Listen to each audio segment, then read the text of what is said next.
On Small Business MBA this week, we take a look at the lessons failure can teach us and at how to fail forward. Then Raiscorp's Yasmeen Alli chats to Kemp, author of I'm Not Afraid of the F Word. Hi, and welcome to Small Biz MBA. I'm your host, Yasmeen Alli, and this week the topic is one that none of us really want to talk about: failure. Did you know that in South Africa, over 90% of businesses are closed voluntarily? In other words, the entrepreneur decides that it is too tough and closes the business or stops putting any time into it because they've gone into full-time employment. So we need to first and foremost define what we mean by failure. Is it when your cash flow dries up? Is it when you've gone without sales for months at a time? Maybe it's when your personal credit record gets affected. Understand that this definition is very personal to each entrepreneur, and there is no real definition of failure. However, let's be honest. In attempting this entrepreneurship thing, there will be failure along the way. One of the key characteristics of entrepreneurs is the ability to deal with failure and the possibility of failure. We get knocked down, and we get back up. So if you're new to this, please expect failure. At Raiscorp, we take the view of failing forward. It's a principle that we strongly employ internally and reinforce whenever we work with our entrepreneurs, regardless of the process or action item it pertains to fail forward.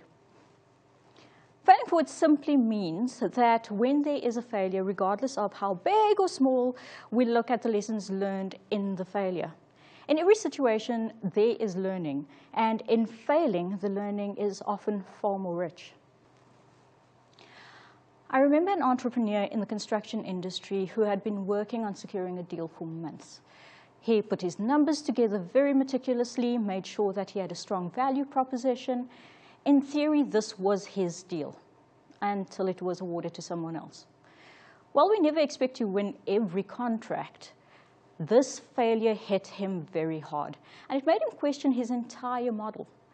When it was unpacked in one of the interventions offered, he realized that if he had won the contract, he would never have been able to deliver the quality that he would have wanted. His business's systems were simply not ready to deliver on such a big contract. And when he looked at his sales pitch, and specifically the capacity section, it was clear that nobody would believe that he could deliver. Not only did this need to change in his pitch, but in his business as a whole.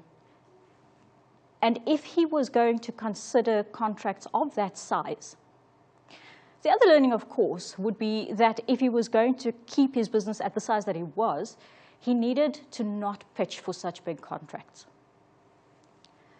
Now, nobody likes failing, but what this enables is the ability to free ourselves from the expectations of perfection. Nobody is perfect. We always strive to hit the target as close as possible, but we no longer fear failure. It's just a step on the road to success. It also gives us the ability to action without as much fear. As an entrepreneur, the worst thing we can do is nothing.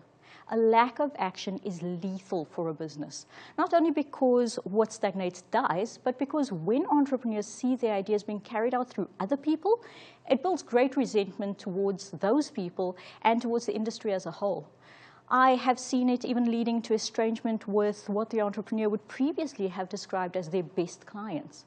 But here's the key question. How can someone buy from you what you are not selling? And whenever we delay and procrastinate, it is based on a fear of some kind. Incidentally, speaking of fear, the Raiscorp experience has been that entrepreneurs actually tend to fear success a lot more than failure.